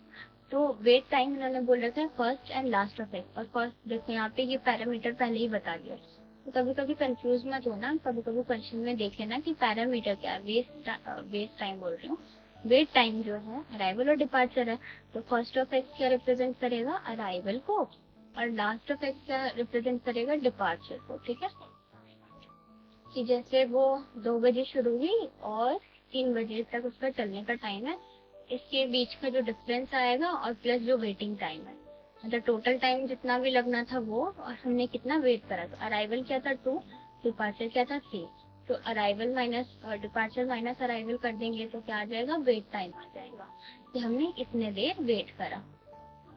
अब ये कोड ब्लॉक रीड कर लेते हैं, और काउंट को इंक्रीमेंट कर दिया। काउंट को तब इंक्रीमेंट किया जा रहा है जब हमें टोटल टाइम पता चल जा रहा है कि कितने टाइम में हमें, मतलब वेट वाले पैरामीटर को और सारी चीजों को ले ली गई है, मतलब इंक्लूड कर लिया गया।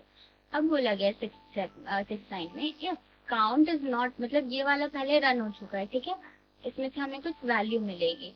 अब वो वैल्यू अगर हमें मिल जाती है तो फिर हमें ये वाला करना ही करना पड़ेगा, इसमें कोई चॉइस नहीं है कि ये वाला होता है तब तुम ये वाला करो। इफ और एल्स वो होता है कि फर्स्ट वाला हुआ तब उसको फॉलो करो, अदरवाइज तुम दूसरा वाला लूप लो। लेकिन इसमें ये वाला प्रोसीजर हो जाएगा तब हम इस 6 को कंटिन्यू करेंगे। तो बोले काउंट नॉट इक्वल टू 0, देखो नॉट इक्वल टू 0 तो होना ही है, नहीं तो ये एज केस बन जाएगा। एज केस मतलब जहाँ हमारा कोड फेल हो सकता है। अगर डिनोमिनेटर में अगर जैसे t है बाई c है, अगर तुम डिनोमिनेटर की वैल्यू 0 कर दोगे तब तो ये नॉट डिफाइंड हो जाएगी, तब तो हमारा ऑपरेशन किसी काम का ही नहीं रहेगा। तो इसके लिए जरूरी है कि हमें कोई वेट टाइम मिले। तो एवरेज क्या हो जाएगा, जितना हमारा टोटल टाइम है और काउंट कितनी बार इंक्रीमेंट करा गया। जैसे टोटल टाइम था 10, हमें 10 मिनट्स के लिए वेट करना था और काउंट हुआ 2 टाइम इंक्रीमेंट, मतलब 2 बार हमें वेट करना पड़ा। तो अब जो एवरेज निकला मतलब 5 मिनट्स तो हो गया हमारा, वो एवरेज वेटिंग टाइम हो गया। ठीक, अब जल्दी से इसका आगे का ऑप्शन देख लेते हैं कि किस लाइन में एरर है। एरर फाइंड करना है ना, ओ एरर फाइंड करना है हमको। तो देखो मैं इनिशियलाइजेशन का स्टेप बता देती हूँ।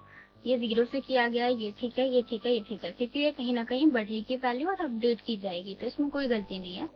और for each action in it rest of ये, सेकेंड लाइन भी ठीक है।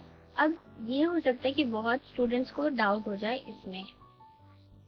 फॉर ईच, देखिए मैंने फॉर ईच लिखा है, फॉर ईच एक्शन स्टेशन। कि बहुत क्वेश्चन में आप देखते हो कि फॉर ईच एक्स मतलब हर एक एक्स की वैल्यू के लिए स्टेशन वाले इसको सर्च करो, मतलब स्टेशन वाली लिस्ट को चेक करो, ये डिक्शनरी है जो भी चीज है उसको चेक करो। लेकिन यहाँ पे for each इनेट rest of station है, उसे देख के कंफ्यूज नहीं होना है या डरना नहीं है, ये सही चीज बता रहा है। क्योंकि हमें तो क्वेश्चन में बोला गया था कि ये इंटरमीडिएट मतलब बीच की वैल्यू, मैं फिर से लिखूं इसको, ठीक है। इंटरमीडिएट मतलब फर्स्ट फर्स्ट और लास्ट, वन और लास्ट, ठीक है। इसको ये एक्सक्लूड कर रहा है, इसको ये नहीं मान रहा है और ये बीच की ही वैल्यूज को ले रहा है। तो ये इंटरमीडिएट को चेक कर रहा है, इस वजह से हमारा सेकेंड लाइन वाला करेक्ट हो जाता है, ठीक है। थर्ड भी ठीक है, टोटल टाइम कैसे निकलेगा, जितना भी हमें टाइम मिला है और उसमें हमें कितना वेट करना है, ये भी ठीक है। काउंटर को भी सही जगह पे इंक्रीमेंट करा गया है। अगर ये काउंटर यहाँ इंक्रीमेंट होता ना, जैसे c=c+1, तो ये गलत हो जाता है क्योंकि ये एवरेज के बाद इंक्रीमेंट हो रहा है, लेकिन एवरेज के लिए तो हमें काउंटर चाहिए होगा, तो ये वहाँ गलत हो जाता है। लेकिन अभी के लिए ये स्टेप भी ठीक है, ये स्टेप भी ठीक है, क्योंकि अगर काउंट 0 हो जाएगा तो ये नॉट डिफाइंड हो जाएगा। तो अभी के लिए इसमें कोई भी मिस्टेक नहीं है, तो आंसर हो जाएगा नो एरर, किसी भी लाइन में कोई मिस्टेक नहीं है। अब जल्दी से क्वेश्चन 8 देख लेते हैं। हमारे पास एक ट्रेन की लिस्ट है जिसमें कुछ इंफॉर्मेशन बताई गई है जो स्टेशन से रिलेटेड है, जिसमें स्पेसिफिकली मतलब ये लिस्ट ऑफ लिस्ट है, ये तो पता ही, इसमें एक अराइवल होगा, एक डिपार्चर होगा। इफ द अराइवल और departure time is empty, it is represented as null. अगर अराइवल टाइम और डिपार्चर टाइम नहीं है, जैसे मैं एक एग्जांपल देती हूँ, जैसे फर्स्ट स्टेशन था हमारा दिल्ली से ABCD, ठीक है, ABC, ये कुछ स्टेशन है, ये A for arrival, B for departure. देखो जहाँ से भी पहली गाड़ी स्टार्ट होती है, मान लो कि कोई मेट्रो का एग्जांपल ले लो, ट्रेन का मत लो, कि कोई गाड़ी अगर स्टार्ट हो रही है हमारी लेफ्ट से हुडा सिटी सेंटर, जो कि अब मिलेनियल सिटी बन गया है, तो वहां से स्टार्ट होगी ना, तो उसका अराइवल टाइम नहीं होगा, वो वहीं पे जब भी वो फ्रेश बनेगी, मतलब फ्रेशली वो जाएगी, न्यू न्यू जाएगी वहां से गाड़ी, तो उसका एक डिपार्चर टाइम होगा, ठीक है। यहाँ पे कुछ वैल्यू होगी, मैं यहाँ भी लिख देती हूँ या टिक लगा देती हूँ। इसमें अराइवल भी होगा, डिपार्चर भी होगा, अराइवल भी होगा, डिपार्चर भी होगा। सी में सिर्फ अराइवल होगा, डिपार्चर नहीं होगा, ठीक। अब ये बताओ, देखो कोई मेट्रो स्टेशन का मैं एग्जांपल लेती हूँ, अगर कोई गाड़ी कहीं से शुरू होगी तो उसका ऑफकोर्स कोई डिपार्ट टाइम होगा, मतलब वो कब रीच करेगी ये टाइम होगा, क्योंकि अराइवल तो मतलब कभी भी हो सकता है, तो उसमें अराइवल टाइम मिस होगा, मतलब अराइवल उसमें नहीं दिया गया होगा, राइट। और और जो लास्ट स्टेशन है, जैसे मैंने देखा था, हाँ, इंद्रलोक एक मेट्रो स्टेशन है जो कि टर्मिनेट हो जाता है, मतलब उसके बाद वो आगे जाएगी ही नहीं, तो उसका कोई डिपार्चर टाइम नहीं है, वो बस अराइव कर गई, मतलब अपने स्टेशन पे, अपने डेस्टिनेशन पे चली गई और फिर वहीं वो स्टॉप हो गई, राइट। तो इस वजह से हो सकता है कि कहीं मिस हो, मतलब कुछ वैल्यूज अराइवल की मिसिंग हो या डिपार्चर की मिसिंग हो, तो जहाँ जहाँ पे मिसिंग वैल्यू होगी वहाँ इन्होंने नन लिख दिया है। अब आगे रीड करते हुए, first of X is equals to none और लास्ट ऑफ एक्स, मतलब या तो फर्स्ट वाले में नन हो या तो लास्ट वाले में कोई एक, कोई भी एक अगर नन मिल जाता है हमें, तो हमें फ्लैग 1 को ट्रू कर देना है। फ्लैग 1 ट्रू कब होगा? जब वो कोई इनिशियल स्टेशन हो, मतलब जिसका स्टार्टिंग पॉइंट ना हो और एंडिंग पॉइंट हो, मतलब या स्टार्टिंग पॉइंट ना हो या एंडिंग पॉइंट ना हो, ठीक है, या तो स्टार्टिंग ना हो या तो एंडिंग ना हो, तो हम फ्लैग 1 को ट्रू करेंगे। और एल्स काउंट इंक्रीमेंट करेंगे। मतलब काउंट कब इंक्रीमेंट हो रहा है? काउंट तब इंक्रीमेंट हो रहा है जब हमारे पास दोनों अराइवल और डिपार्चर के टाइम, क्योंकि एल्स वाले लूप में हम तब आए जब हमारा इफ वाला लूप फॉल्स हो गया। ठीक, इफ वाला लूप हमारा फॉल्स तब हो जाता है जब हम काउंट इंक्रीमेंट करते हैं, और काउंट इंक्रीमेंट हो जाता है मतलब कि उस स्टेशन के लिए ही ट्रू मतलब इंक्रीमेंट किया जाएगा जहाँ पे अराइवल टाइम भी हो, डिपार्चर टाइम भी हो। और फ्लैग 1 को ट्रू कब किया जाएगा? जब या तो सिर्फ डिपार्चर हो या तो सिर्फ अराइवल हो, मतलब कोई मतलब अराइवल ना हो या डिपार्चर ना हो। फिर बोला गया अगर तुमने ये वाले लूप को चेक कर लिया है, ये वाला पार्ट तुम्हारा हो गया, फिर अब ये देखो, if count is equal to length of train, मतलब अगर काउंट जो है हमारा वो लेंथ ऑफ ट्रेन है, मतलब जितनी नंबर ऑफ ट्रेन है, जैसे हमारे पास भी मान लो 4 ट्रेन थी, तो हम फ्लैग 2 को फॉल्स कर देंगे। इसका मतलब समझ लो, इसका मतलब है कि कहीं ना कहीं फ्लैग 1 और फ्लैग 2 दोनों सेम वैल्यू को रिप्रेजेंट कर रहा है। जैसे फ्लैग 1 कब फॉल्स हो रहा था? जब हमें कोई भी स्टार्टिंग और एंडिंग पॉइंट नहीं मिल रही थी। और फ्लैग 2 कब फॉल्स हो रहा है? जब हमारे पास मतलब फ्लैग 2 में फॉल्स तब मिल रहा है जब हमारा count equal to number length of train, मतलब जितनी हमारी ट्रेन है उसी के इक्वल हो जाए। और काउंट हमने क्या पढ़ा था कि काउंट को तब इंक्रीमेंट कर रहे हैं जिसके दोनों पार्ट्स हो, जिसके starting point ending point, source station भी हो और डेस्टिनेशन भी हो। लेकिन अगर हम सारी वैल्यूज मान लो, इसकी भी अराइवल डिपार्चर होती, इसकी भी सबकी होती, तो फिर फ्लैग 2 को हमने फॉल्स कर दिया, मतलब सबका अराइवल डिपार्चर होता तो ये वाली वैल्यू मतलब काउंट जो है अगर वैल्यू के बराबर हो जाता हमारे जितने भी ट्रेन है, तो हम फ्लैग 2 को फॉल्स कर देते। तो दोनों सेम चीज ही रिप्रेजेंट कर रहे हैं बेसिकली। काउंट कब इंक्रीमेंट किया जा रहा है? जब दोनों का अराइवल डिपार्चर हो। फ्लैग 1 ट्रू कब हो रहा है? जब या तो उसका अराइवल टाइम ना हो या तो डिपार्चर ना हो या तो दोनों ही ना हो। फ्लैग 2 कब फॉल्स हो रहा है? काउंट की लेंथ की इक्वल हो जितनी ट्रेन है, मतलब कि इसमें भी कुछ मिसिंग हो, मतलब या तो अराइवल ना हो या तो डिपार्चर ना हो। अब फर्स्ट क्वेश्चन देखते हैं। इसका क्वेश्चन बोला है कि फ्लैग 1 ट्रू कब होगा? तो फ्लैग 1 ट्रू कब होगा? जब या तो, हाँ और है ना यहाँ पे, सॉरी मैंने एक चीज थोड़ी सी मिसरीड कर ली थी। तो फ्लैग 1 हमारा ट्रू कब हो रहा है? जब या तो स्टार्टिंग पॉइंट मतलब एटलीस्ट कोई एक चीज उसमें ना हो, या तो स्टार्टिंग पॉइंट ना हो या तो एंडिंग पॉइंट ना हो। तो फर्स्ट ऑप्शन में एक बार देख लूं, it is true if and only if station is a starting और ending point for at least one train. ठीक है, मतलब कोई भी एक ट्रेन का या तो स्टार्टिंग पॉइंट हो या तो एंडिंग पॉइंट हो। तो ये वाला फर्स्ट वाला हमारा ट्रू हो जाएगा। ठीक है, फर्स्ट वाला, व्हाट इज हैपनिंग, फर्स्ट वाला ऑप्शन इस वजह से ट्रू हो जाएगा। ठीक,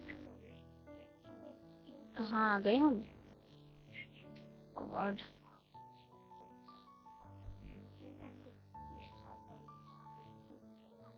ठीक है, ये वाला क्या बोल रहा था कि फ्लैग 1 को ट्रू कब किया जा रहा है? मैं अभी लिख नहीं पा रही हूँ, तो मैं आपको ओरली समझा देती हूँ कि इसका क्या मतलब है।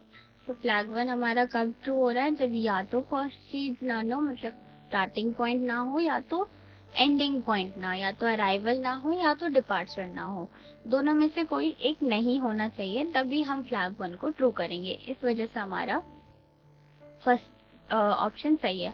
अब सेकंड वाला देखते हैं कि सेकंड वाला इनकरेक्ट है कि correct. It is false if and only, ये बोल रहा है कि फॉल्स है अगर स्टेशन का स्टार्टिंग पॉइंट है और एंडिंग पॉइंट है तो फॉर एटलीस्ट वन ट्रेन, तो ये फॉल्स हो जाएगा। फॉल्स तो हमें नहीं मिला, हमें फ्लैग 1 तो ट्रू चाहिए। और ट्रू ये कब हो रहा है? जब इसका या तो स्टार्टिंग पॉइंट हो या तो एंडिंग पॉइंट हो, तो हमें ये वैल्यू तो चाहिए ही नहीं। It is true if and only if station is a starting में तो स्टेटिंग लिख दिया, starting point for one train and ending for, मतलब दो ट्रेन को हम नहीं कंपेयर कर रहे हैं अभी के लिए। हम देख रहे हैं कि कोई भी ट्रेन, मतलब किसी एक के लिए फर्स्ट, किसी एक के लिए एंडिंग, ऐसा कुछ इसमें नहीं बताया गया है कि हम कोई भी एनी ट्रेन के लिए, किसी भी ट्रेन के लिए चेक कर रहे हैं, या अगर उसका स्टार्टिंग पॉइंट है और एंडिंग पॉइंट है तभी हम उसको ट्रू कह रहे हैं। तो ये सारे इस वजह से इनकरेक्ट हो जाएंगे।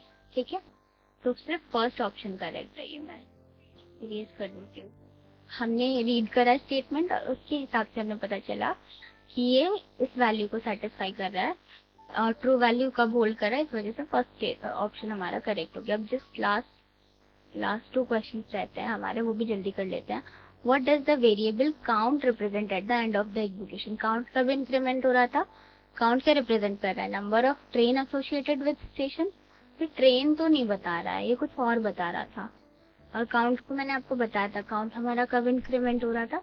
जब ये चीज फॉल्स हो रही थी, मतलब जब ये चीज फर्स्ट वाली, मतलब या तो अराइवल ना हो या तो डिपार्चर ना हो, तब तो मतलब या तो दोनों हो। जब भी इसके अराइवल और डिपार्चर दोनों होंगे या नहीं होंगे तब ये वाली कंडीशन पे हम जाएंगे। ठीक है, ये थी ना हमारी काउंट की वैल्यू।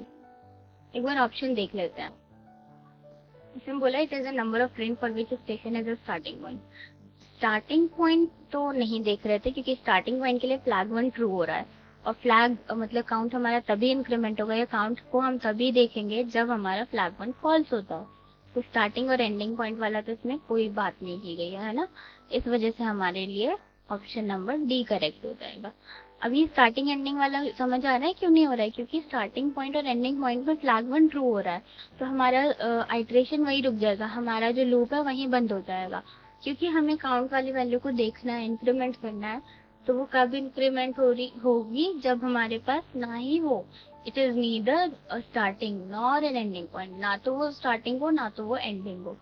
लास्ट क्वेश्चन है। लास्ट क्वेश्चन में मैंने आपको एक होमवर्क भी दिया है, मैं एक्सप्लेन कर दूंगी, वो आप जरूर करना और मुझे आंसर्स बताना। मैं देखना चाहती हूँ कि आप इसे एक्टिवली सुन भी रहे हो या फिर नहीं, या फिर आंसर्स देखने के लिए कर रहे हो बस। तो चलो अब ये वाला स्टेटमेंट देखते हैं। At the end of the execution flag 1 और फ्लैग 2 क्या रिप्रेजेंट कर रहा है? ये दोनों सेम वैल्यू रिप्रेजेंट कर रहा है, क्योंकि फ्लैग 1 ट्रू कब हो रहा था? जब या तो सिर्फ हमारे पास अराइवल हो, मतलब या तो अराइवल ना हो या तो डिपार्चर ना हो, या तो कोई एक ही वैल्यू एटलीस्ट 1। और फ्लैग 2 हमारा कब होल्ड कर रहा था, मतलब कब हो रहा था ट्रू? जब सेम सेम प्रोसेस था कि जब हमारे पास या तो अराइवल ना हो या तो डिपार्चर ना हो। क्योंकि अगर काउंट उसकी इक्वल हो जाएगा, मतलब अगर काउंट हमारे length of train, number of train के बराबर हो जाएगा, तब तो उसमें दोनों अराइवल और डिपार्चर आ जाएंगे, और अराइवल डिपार्चर आ जाएगा तो फ्लैग 2 तो फॉल्स हो जाएगा। और फ्लैग 2 फॉल्स हमें नहीं चाहिए, हमें ये ट्रू होना, मतलब फ्लैग 2 हम ट्रू तभी देख रहे हैं, तभी ये बूलियन वैल्यू ट्रू हो रही है जब ये दोनों स्टेशन, मतलब जब ये दोनों फ्लैग, ये दोनों सेम ही वर्क कर रहे हैं। अगर ये अपोजिट अलग अलग वैल्यू को देख रहे होते तो फिर ये इनकरेक्ट हो जाता। ठीक है, आई hope the explanation is clear till now.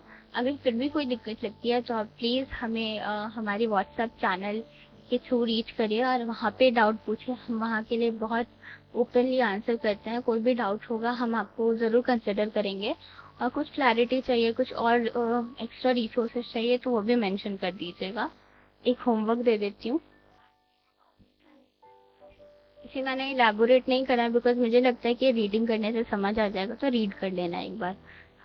एक क्वेश्चन है ये रहा। एक हमारे पास डेटा सेट है ट्रेन्स नाम का, जिसमें Delhi to Mumbai, none Chennai, Kolkata none Bangalore, Hyderabad. ठीक, मतलब जैसे मैंने आपको बताया था ना, starting points A B C, इसमें कुछ स्टार्टिंग पॉइंट है, फिर डिपार्चर है, हो सकता है अराइवल डिपार्चर दोनों हो, या हो सकता है सिर्फ अराइवल हो डिपार्चर ना हो, है ना, इस तरीके से। तो ये भी सेम एक उसी से सिमिलर, उसी से रिलेटेड एक लिस्ट है ट्रेन्स डेटा सेट की, जिसमें Delhi to Mumbai, none to Chennai, मतलब यहाँ पे अराइवल तो बताया गया, डिपार्चर भी बताया गया। यहाँ पे अराइवल नहीं है, मतलब सोर्स कहाँ कहाँ से ये मतलब स्टार्ट हुआ ट्रेन वो नहीं बताया गया, लेकिन डिपार्चर वैल्यू है। तो आपको इसमें से पहले यहाँ पे लिखना है सोर्स, मतलब ये कहाँ से स्टार्ट हुई। बस मैं एक एक एग्जाम्पल दे रही हूँ, उसमें सारे एग्जाम्पल नहीं बताऊंगी मैं। कि दिल्ली से स्टार्ट हुई और डेस्टिनेशन क्या थी? मुंबई। अब इसमें देखना है, अगर आपको अराइवल और डिपार्चर दोनों वैल्यूज मिल जाए तो इसे वैलिड कर दो। ठीक है, ये मैंने बता दिया, इससे ज्यादा मैं नहीं बताऊंगी। अराइवल और डिपार्चर मिले तो वैलिड वाले को ट्रू करना है। अब ऑल वैलिड मतलब क्या है? ऑल वैलिड मतलब जिसमें सोर्स भी हो, मतलब दोनों वैल्यूज हो, दोनों ट्रू हो, मतलब इसमें अराइवल, डिपार्चर, सोर्स, डेस्टिनेशन दोनों होंगी, तब वो वैलिड होगा। तो सारी वैल्यूज कब वैलिड होंगी? जब सारी वैल्यूज का अराइवल और डिपार्चर या सोर्स हमें स्टार्टिंग पॉइंट बताओ, एंडिंग पॉइंट बताओ, तो ऑल वैलिड हो जाएगा ट्रू। लेकिन अगर इनमें से कोई भी एक वैल्यू फॉल्स आ रही है तो वो हो जाएगा फॉल्स। और एनी इनवैलिड मतलब कि क्या कोई भी वैल्यू इनवैलिड है? इनवैलिड कब होगी? जब या तो सोर्स ना हो, या तो डेस्टिनेशन ना हो, या तो दोनों ना हो। ठीक है, तो ये अब क्वेश्चन क्लियर है। मैंने इसे बहुत हद तक आंसर ही दे दिया, इससे ज्यादा मैं नहीं बताऊंगी। I hope the explanation is clear. For further details and queries please contact us on our WhatsApp channel. और कुछ भी लगता है so let us know in the comment box. Thank you.